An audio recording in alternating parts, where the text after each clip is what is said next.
Hello everyone.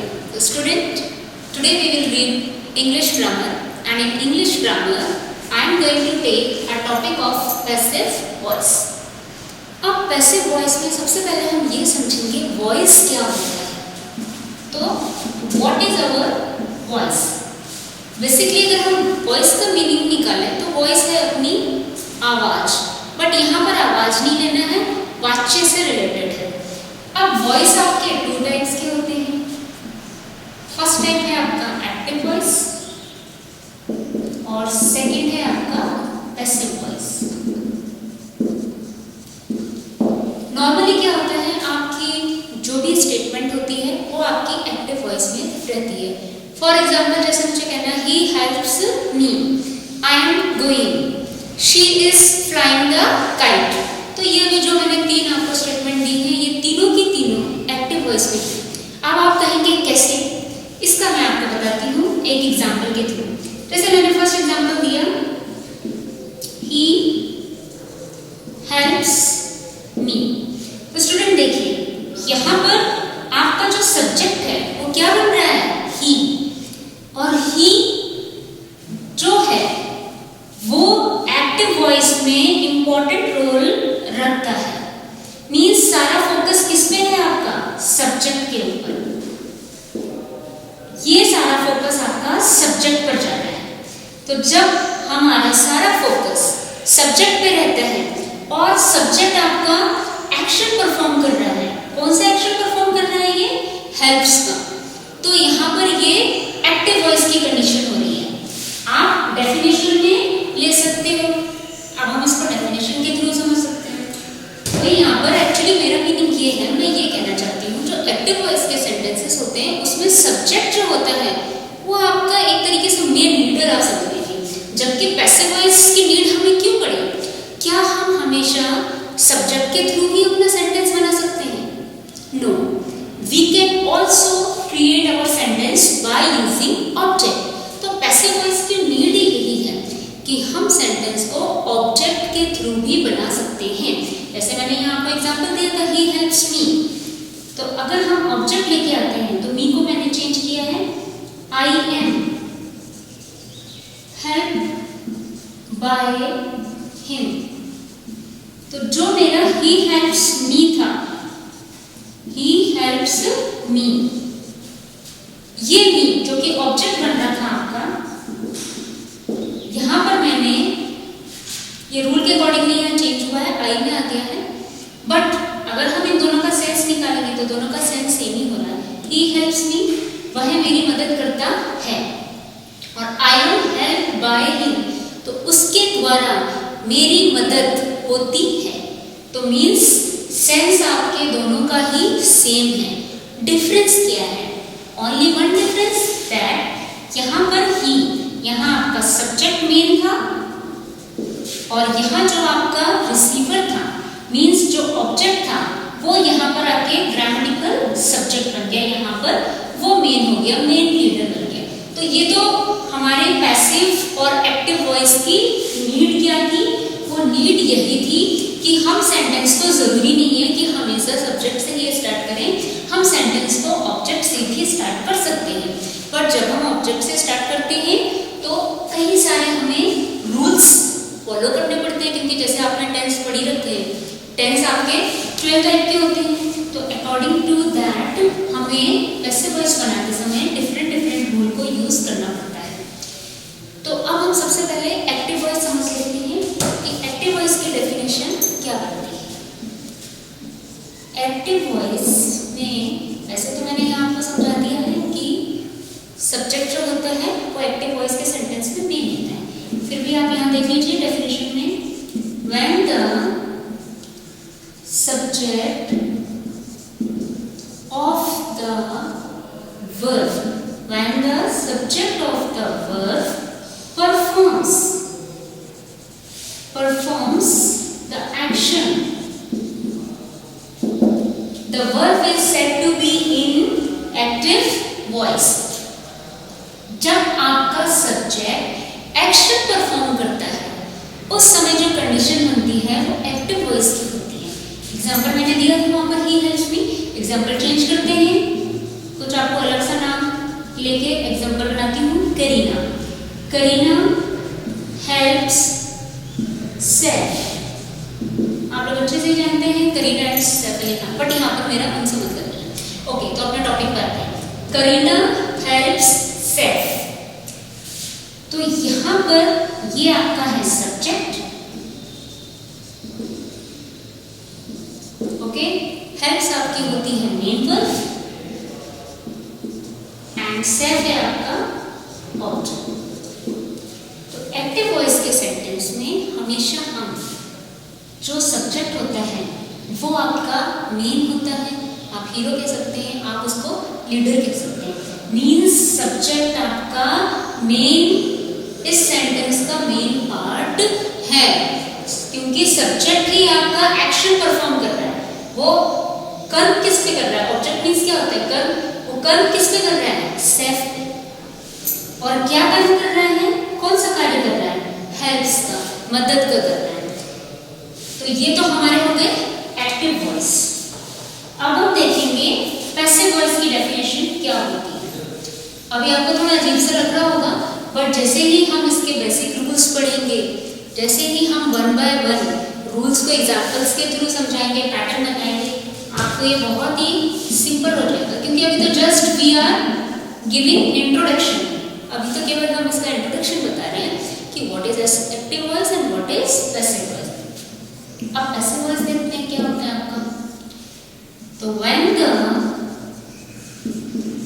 Subject of the verb is receiver, the verb is said to be in passive voice। अगर आप इसके typical Hindi समझना चाहते हैं तो आप समझ सकते हैं पैसिव वॉइस मतलब होता है कर्मवाच्य और एक्टिव वॉइस मतलब होता है कर्तावाच्य। जिससे आपको पता ही चल रहा है एक्टिव वॉइस में हम सब्जेक्ट की तरफ फोकस करते हैं और पैसिव वॉइस में कर्म की तरफ। तो यहाँ when the subject of the verb is receiver, अब यहाँ पर जो आपका सब्जेक्ट है वो क्या हो रहा है? रिसीव कर रहा है। मीन्स जो एक्शन है उसको वो रिसीव कर रहा है, वो डूअर नहीं है। तो इस कंडीशन को हम पैसिव वॉइस की कंडीशन कहते हैं। एग्जांपल देख लीजिए, जो हमने बनाया था करीना हेल्प्स सैफ, उसको मैं कन्वर्ट करती हूँ पैसिव वॉइस में। तो Saif is helped bye Kareena. अब सैफ आपका एक्टिव वॉइस में अगर आप याद करेंगे तो सैफ आपका क्या था? ऑब्जेक्ट, और यहाँ सैफ आपका क्या बन गया है? सब्जेक्ट। वहां था करीना हेल्प्स करीना हेल्प्स सैफ, यहाँ हमने हेल्प्स को किसमें चेंज किया है? इज और हेल्प। इज आपकी क्या होती है? हेल्पिंग वर्ब, और हेल्प ये आपकी हो गई है मेन वर्ब, और ये आपकी है थर्ड फॉर्म। ये आप हमेशा ध्यान रखेंगे, while making passive voice always use third form of the verb। तो यहाँ पर ये हमारी जो वर्ब है ये एक्चुअली थर्ड फॉर्म ली हुई है मैंने। और फिर ये हमारा आ गया जो एक्टिव में था, जो करीना, जो वहां पर सब्जेक्ट बन रहा था, यहाँ पर ये क्या बन चुका है?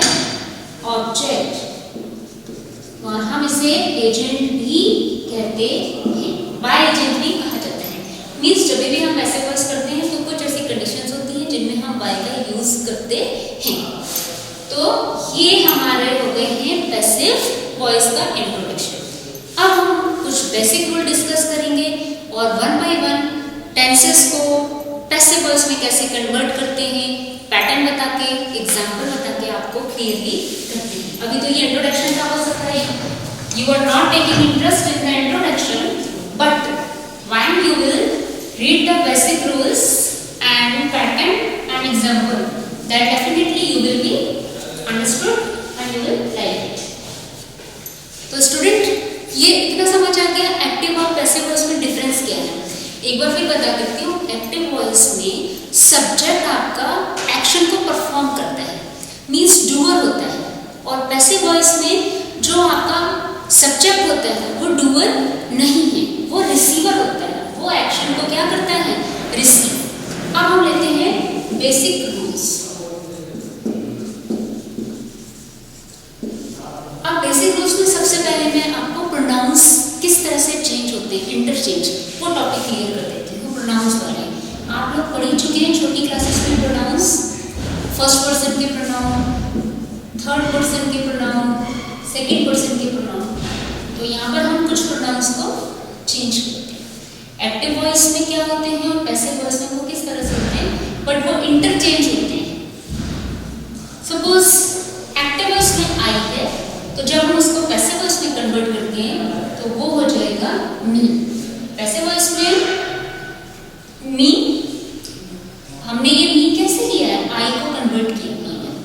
इनकेस अगर एक्टिव वॉइस में मी है तो मी को आप किस में चेंज कर सकते हो, आई। नेक्स्ट वन देखिए, he will change into him. Okay, don't take his, there is difference between his and him. तो यहाँ पर हमारा जो ऑब्जेक्ट है वो आपका him ही रहेगा। अब अगर एक्टिव में आपको him मिलता है तो आप उसको जब आप पैसिव में बनाएंगे, कन्वर्ट करेंगे, तो वो ही हो जाएगा।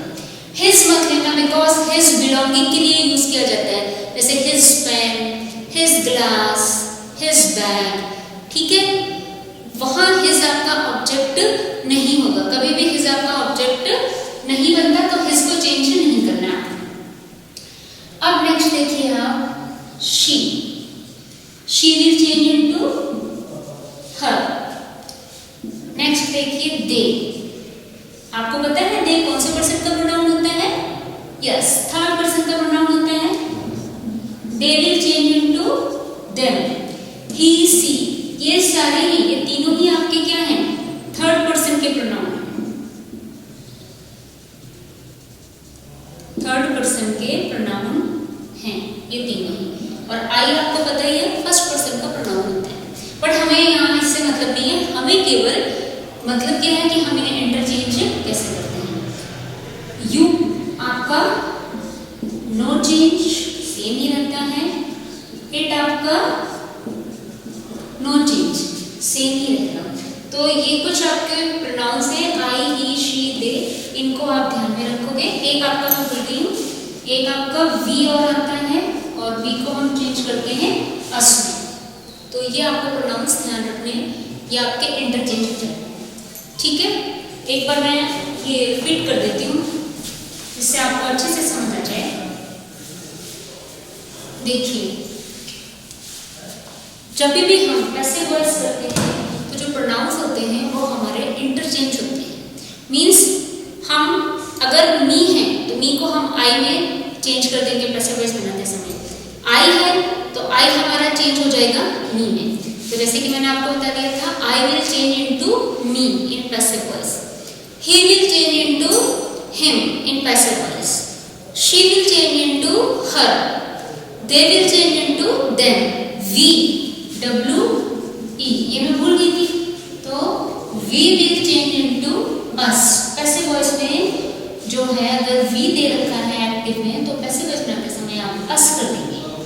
अगर एक्टिव में us है तो पैसिव वॉइस बनाते समय आप we कर देंगे। इसीलिए मैंने कहा कि ये इंटरचेंज होते हैं। अब ये चीज आपको समझ आ गई, इतना क्लियर हो गया। अब हम नेक्स्ट रूल डिस्कस करेंगे। नेक्स्ट रूल में आपको मैं ये बता देती हूँ कि जो आपका एक्टिव वॉइस में सब्जेक्ट होता है वो पैसिव वॉइस में जाके ऑब्जेक्ट बन जाता है, और जो आपका एक्टिव वॉइस में ऑब्जेक्ट होता है वो पैसिव वॉइस में आके सब्जेक्ट बन जाता है। इसे एग्जांपल के थ्रू देखो। दूसरा एग्जांपल लेंगे, चलो let's take another example.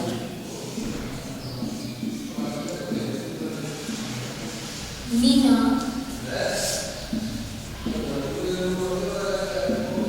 writes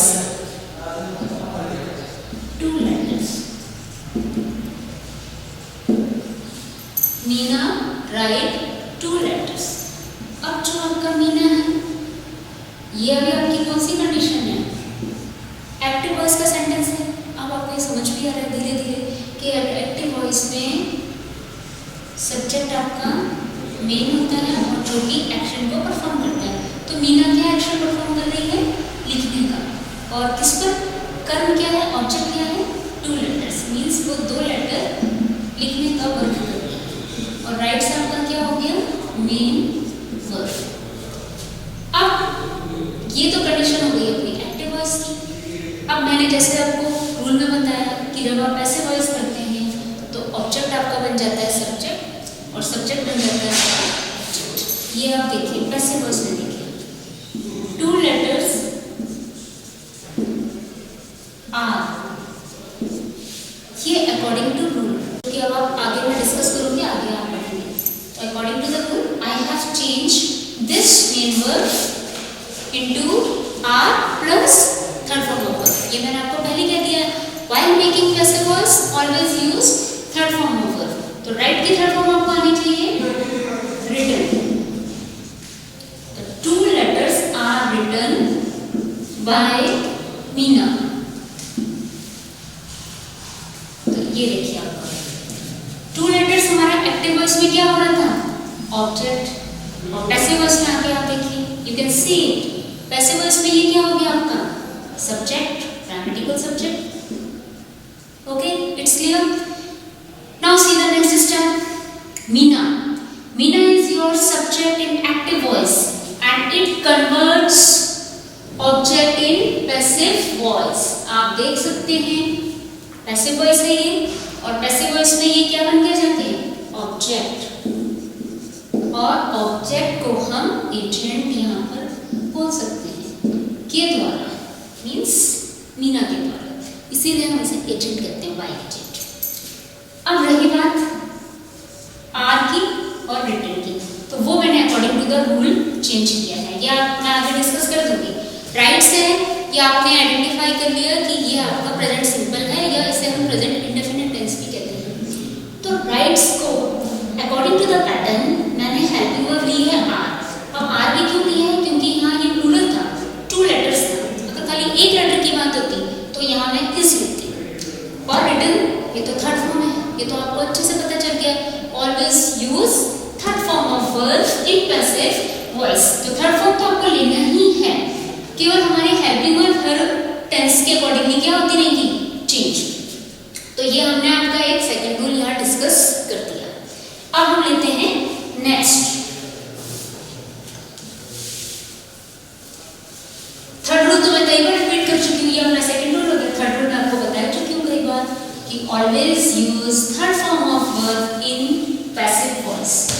और आपको पैसिव वॉइस के लिए फॉर्म्स, मीन्स जो वर्ब की फॉर्म्स होती हैं, first form, second form, third form, इनकी अच्छी नॉलेज होनी चाहिए, तभी आप पैसिव वॉइस बना सकते हैं। टेंसेस मेन है, क्योंकि जो बेटा आपके ये टेंसेस हैं, आपकी इंग्लिश की पूरी बेस है, ग्रामर इसी पर ही चलती है। If you have a good knowledge of tenses then you can do anything, there is no problem in understanding. कुछ भी देर नहीं लगती आपको किसी टॉपिक को समझने में, अगर आपको टेंसेस की अच्छी नॉलेज है। तो चलिए अब हम एक एक टेंस लेते हैं और एक एक उसका रूल पढ़ते हैं टेंसेस का, फिर हम पैसिव वॉइस में उस पैटर्न को कैसे कन्वर्ट करेंगे वो देखेंगे। तो सबसे पहले अकॉर्डिंग टू द टेंस हमारे कितने टेंस होते हैं? Present, past and future. अब प्रेजेंट के कितने हो गए हैं? 4। Indefinite, continuous, perfect and perfect continuous. तो यहाँ पर मैं आपको बता देना चाहूंगी, परफेक्ट कंटिन्यूअस की कोई भी पैसिव वॉइस नहीं बनेगी। तो जैसे एक हमारा हो गया present perfect continuous, second one past perfect continuous and third one is future perfect continuous. तो we will not make a passive voice of these tenses, means perfect continuous tenses की एक भी passive voice आपको नहीं बनाना है। अब हमारे पास कितने बचे? 3, means indefinite, जिसको आप सिंपल भी कहते हैं, continuous और perfect। अब जब आप फ्यूचर में आओगे तो फ्यूचर में भी हम जो फ्यूचर कंटिन्यूअस होता है उसकी हम पैसिव वॉइस नहीं बनाते हैं। तो अब ये हमारे 4 टेंसेस निकल गए। तो मीन्स हमें 4 टेंसेस को नहीं पढ़ के रिमेनिंग 8 टेंसेस के हम पैटर्न पढ़ेंगे, फिर उसको पैसिव वॉइस में कैसे कन्वर्ट करते हैं वो पढ़ेंगे। तो let's take first tense and that is your present simple और प्रेजेंट इंडेफिनिट। अब इसका पैटर्न क्या है अपने माइंड में रखिए। शॉर्ट में मैं बता देती हूँ, पैटर्न बनता है इसका वी और वी फर्स्ट के साथ एस ई एस, ये यहाँ वी मीन्स है फर्स्ट फॉर्म ऑफ वर्ब। तो हम सिंगुलर सब्जेक्ट के साथ तो फर्स्ट फॉर्म ऑफ वर्ब लेते हैं जिसमें हम एस और एस ऐड करते हैं।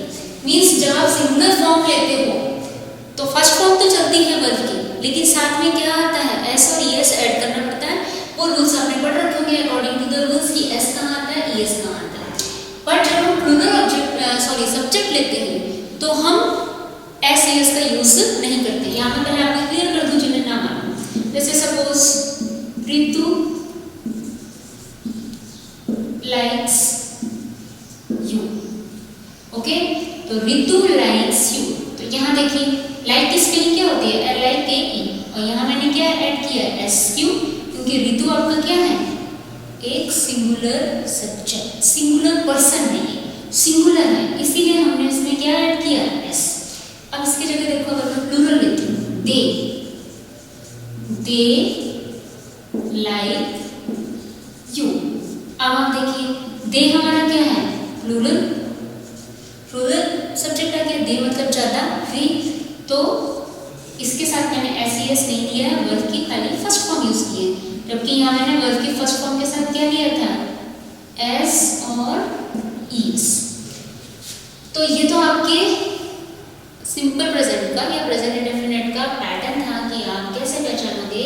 Always remember student, always identify the tense first. And how will you identify the tense, by main verb. आप हमेशा मेन वर्ब के थ्रू ही टेंस को पहचान सकते हो, main verb as well as helping verb. तो आई थिंक ये क्लियर हो गया होगा इतना आपको। तो ये हमारा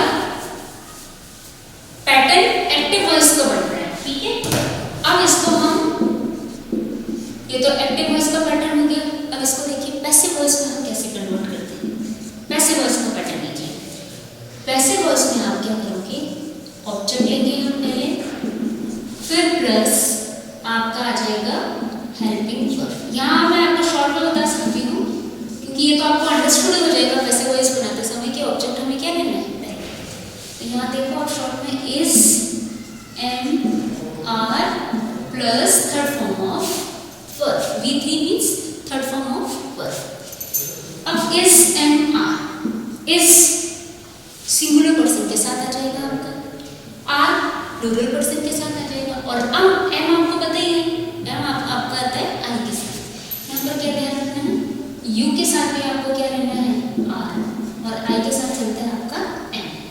तो ये तो हमारा हो गया पैसिव वॉइस बनाते समय आप ये ध्यान रखिए। अब अगर आप पूरा पैटर्न देखना चाहते हैं तो हमने ऑब्जेक्ट लिया पहले, फिर एम, फिर आर, और फिर थर्ड फॉर्म ऑफ वर्ब, फिर बाय प्लस सब्जेक्ट।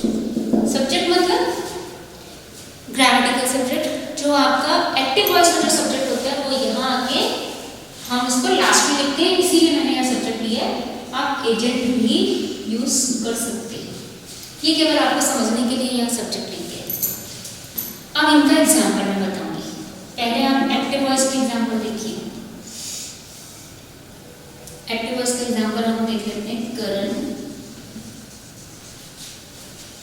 करण eats bread। सबसे पहले मैं एक्टिव वॉइस का सेंटेंस रीड करूंगी, करण eats bread।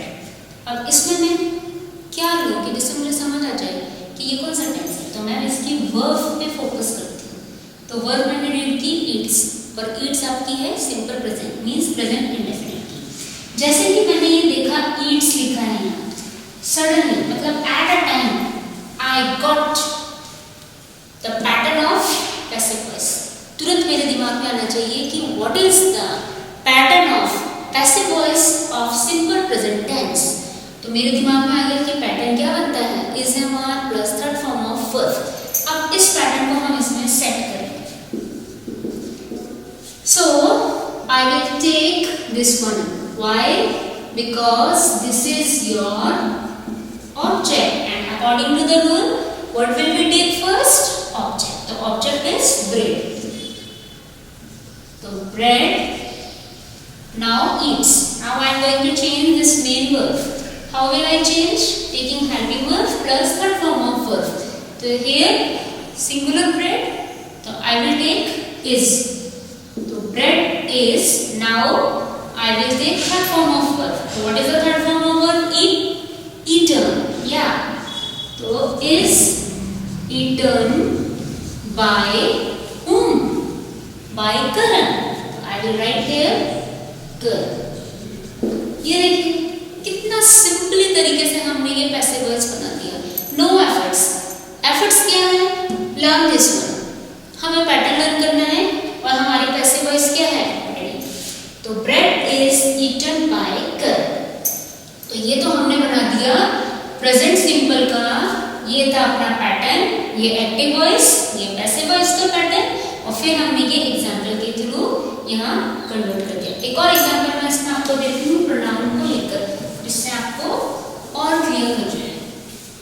प्रोनाउन में देखिए, सपोज दैट एक्टिव वॉइस में है आई help you. Okay, I is subject, help is main verb, you is object. So first of all, I will be focused here. Main verb help, and help is in your first form. It means this is a present simple tense, means present indefinite tense. अब मुझे इसका pattern दिमाग में आ जाना चाहिए. तो ये pattern आ गया मेरे दिमाग में. अब हम इसको इसमें अप्लाई करेंगे. तो first I will take object. तो this is you. Then I will change this one. तो first I will take helping verb. तो यू के साथ हेल्पिंग वर्ब क्या आती है? आर. तो you are. Now you will take third form of verb. तो help. You are help. Again by subject. By तो आपको लेने हैं और सब्जेक्ट मीन्स क्या है? यहाँ एजेंट हो जाएगा. तो ये रहा आपका आई. तो आई को हम किस में चेंज करेंगे? मैंने प्रोनाउंस बताया था आपको इंटरचेंज.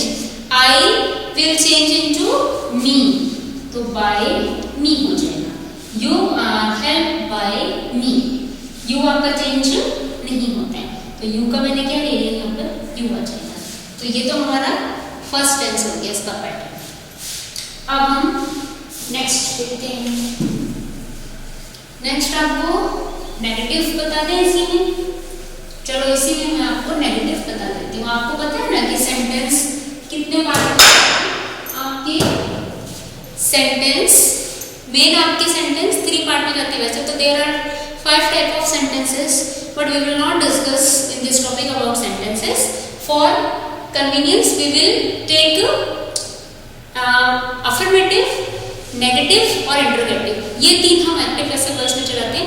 वैसे तो इंपेरेटिव की भी पैसिव वॉइस बनती है, वो हम अपने नेक्स्ट लेक्चर में देखेंगे. बट अभी तो हम इन्हीं टेंसेस को अफर्मेटिव तो बना दिए, नेगेटिव में अब हम इनको करते हैं एक बार. ठीक है. और इंटरोगेटिव का भी हमारा जो टॉपिक रहेगा वो अलग से चलेगा. तो यहाँ हम लोग इंटरोगेटिव डिस्कस नहीं करेंगे. Only affirmative and negative. Exclamatory की पैसिव वॉइस नहीं बनती, ऑप्टेटिव की भी नहीं बनती. तो नेगेटिव में देख लेते हैं नेगेटिव का पैटर्न क्या है. नेगेटिव में रहेगा आपका is, am, are, not plus third form of verb. ये तो पैसिव वॉइस के लिए हो गया. और एक्टिव वॉइस में आपका रहेगा do, does, not plus first form of verb. ये देखिए ये आपका हो गया एक्टिव वॉइस का. ये नॉट है, एन ओ टी.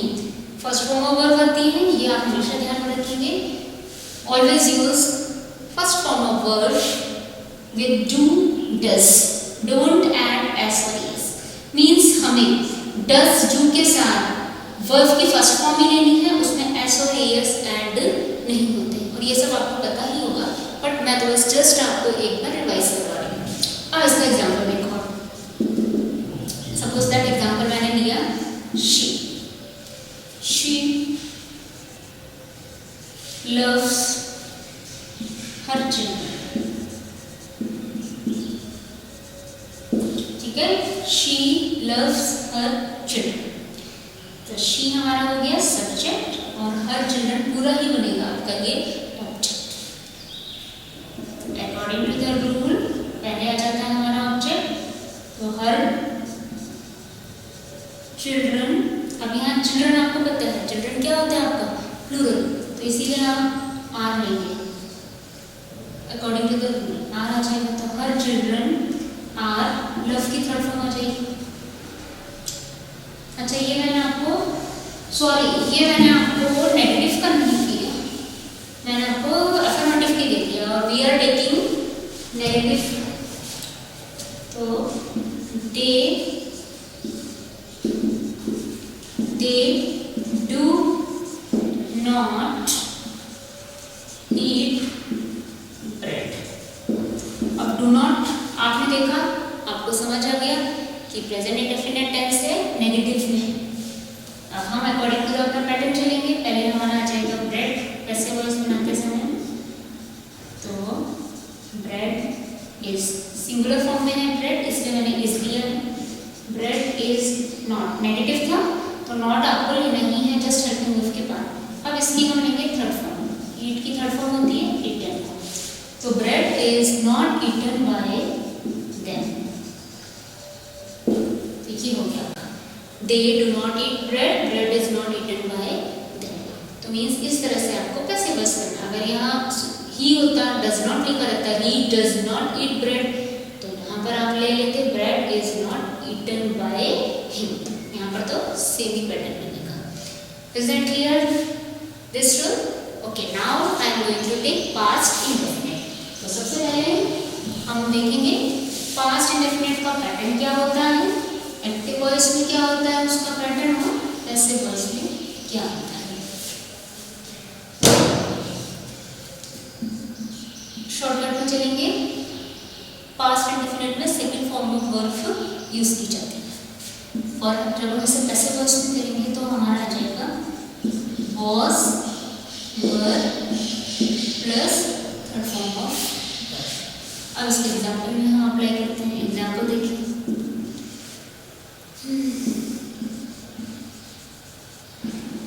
Ram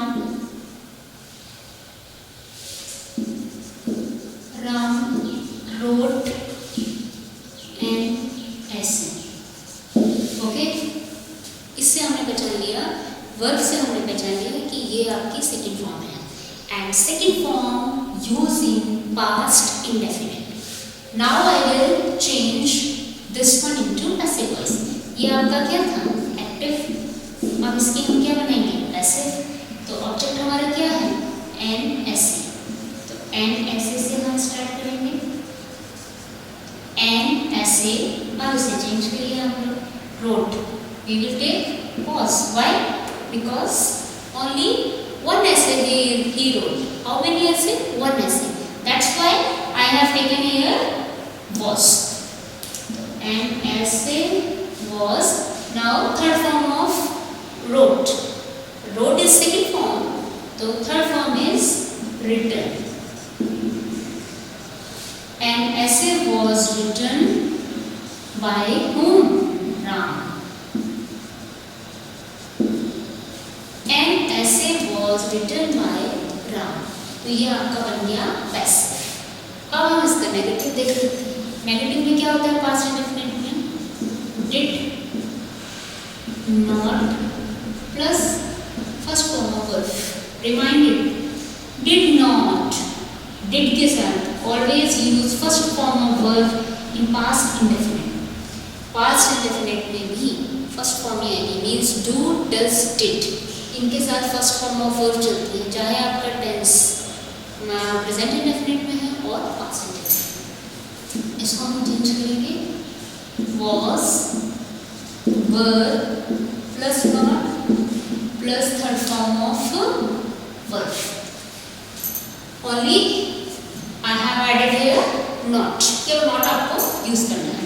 इसी को हम कन्वर्ट कर देते हैं नेगेटिव में, तो ये हो जाएगा आपका Ram did not, Ram did not write an essay। ये हो गया आपका एन ऐसे was not written by Ram. हो सकता है थोड़ा बहुत आप कंफ्यूज हो रहे हो, but no worries, no confusion. Just you have to learn the pattern of tenses and learn this pattern of voices, sorry pattern of passive voice, कि भाई इस पैटर्न को पैसिव वॉइस में कैसे चेंज करना है. अगर आपको पैटर्न लर्न हो गए तो बिल्कुल इजी हो जाएगी. पैसिव वॉइस बहुत सिंपल टॉपिक है आपका. तो ये तो हमारे हो गए पास्ट इंडेफिनिट. अब ले लेते हैं हम फ्यूचर इंडेफिनिट. फ्यूचर इंडेफिनिट का देखिए आप. फ्यूचर इंडेफिनिट में हम क्या यूज करते हैं? Will, shall plus first form of verb. तो ये हमने बनाया पैटर्न फ्यूचर इंडेफिनिट का. Will, shall plus first form of verb. आपको पता है विल और शैल हम कैसे यूज करते हैं? आई और बी के साथ. इन दोनों के साथ शैल लिया जाता है. बाकी जितने भी सब्जेक्ट आते हैं उनके साथ हम क्या लगाते हैं? जितने भी प्रोनाउंस होंगे और कोई भी सब्जेक्ट लगता है उसके साथ हम विल यूज करते हैं. अब इसको मैं पैसिव वॉइस का पैटर्न बना रही हूँ. तो विल, शैल प्लस बी, ये आपको ध्यान रखना है. फ्यूचर इंडेफिनिट में हम क्या लगा रहे हैं? बी लगाएंगे जब हम पैसिव वॉइस बनाएंगे. तो will, shall plus be plus third form of verb. इसीलिए मैंने आपको बिगिनिंग में बताया था कि फ्यूचर कंटिन्यूअस की पैसिव वॉइस नहीं होती. नॉट पॉसिबल और फ्यूचर कंटिन्यूअस. व्हाई? क्योंकि जब हम फ्यूचर कंटिन्यूअस बनाते हैं तो उसमें हम बी का यूज करते हैं. इसीलिए हम फ्यूचर कंटिन्यूअस की पैसिव वॉइस नहीं बना सकते. इसका एग्जांपल देख लीजिए आप. I shall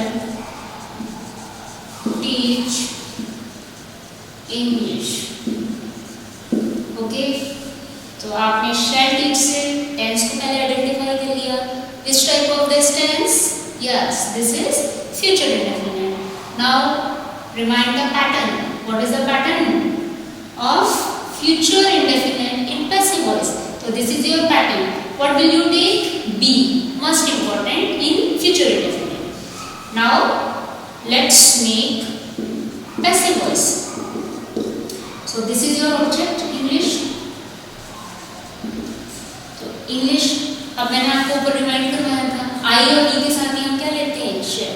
और बाकी सभी के साथ हमें क्या लेना है? विल. तो यहाँ शैल हमारा कन्वर्ट हो गया विल. तो English will now take third form of teach. तो टॉट हो जाएगा. इंग्लिश विल टॉट बाय, और आई को हमने चेंज किया किसमें? मी में. यस. तो इंग्लिश ओ यस. अब यहाँ पर मैंने क्या मिस्टेक की? बी लगाना भूल गई. मीन्स बी लेना आपका क्या है? इम्पोर्टेंट है. अगर आप बी नहीं लेते हो तो ये पैसिव वॉइस रॉन्ग हो जाएगी. तो हमें यहाँ पर बी ऐड करना ही है. तो English will be taught by me. Now it's correct. English will be taught by me. अरे मिस्टेक्स हो जाती है भी. मनुष्य से ही गलती होती है. To error is human. और हम अपनी गलतियों से ही क्या करते हैं? सीखते हैं. लेकिन अपनी गलतियों को पकड़ना, अपनी गलतियों को रिपीट ना करना, दिस इज वेरी इंपॉर्टेंट. अब नेगेटिव में इसको हम देख लेते हैं. नेगेटिव में पैटर्न क्या होता है? Will, shall, not plus first form of verb. इसका हमारा पैटर्न बन गया will, shall, not plus be plus third form of verb. Will, shall, not, be plus third form of verb. इसी का एग्जांपल ले लेती हूँ जो अभी हमने लिया था. तो I shall not be. Okay, you you change करें क्या? चलो यू की प्लेस पे हम देम लगा देते हैं, आई शैल नॉट बीट देम लगा देते हैं, जिससे आप एक और प्रोनाउन को देखोगे किस तरह से हम चेंज करते हैं।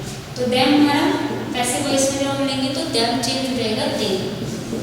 तो दे, अब ये आपको पता चल गया है केवल आई और वी के साथ क्या आता है, शेल। बाकी हम सभी के साथ क्या लेंगे, बाकी जो सब्जेक्ट्स होते हैं हम उनके साथ लेंगे विल। तो दे के भी साथ क्या हो गया, विल। तो दे will not, they will not B, ये मत भूलना, पहली बार मैं भूल गई थी, बट रिमाइंड इट, बी को नहीं बोलना फ्यूचर इंडेफिनिट बट के साथ। तो दे विल नॉट बी बिटन, बिटन हमारे और आई को हमने किसने चेंज किया, मी ने, तो ये अपना बन गया negative, they will not be bitten by me. तो ये तो अपने हो गए 3 टेंसेस यहाँ कंप्लीट हुए हैं, present indefinite, past indefinite and future indefinite. अब लेंगे हम प्रेजेंट कंटिन्यूस। अब अपने तीनों कंटिन्यूस के चलेंगे, present continuous, past continuous, future continuous बनता नहीं है, तो मीन्स प्रेजेंट और पास्ट कंटिन्यूस के हम देखेंगे।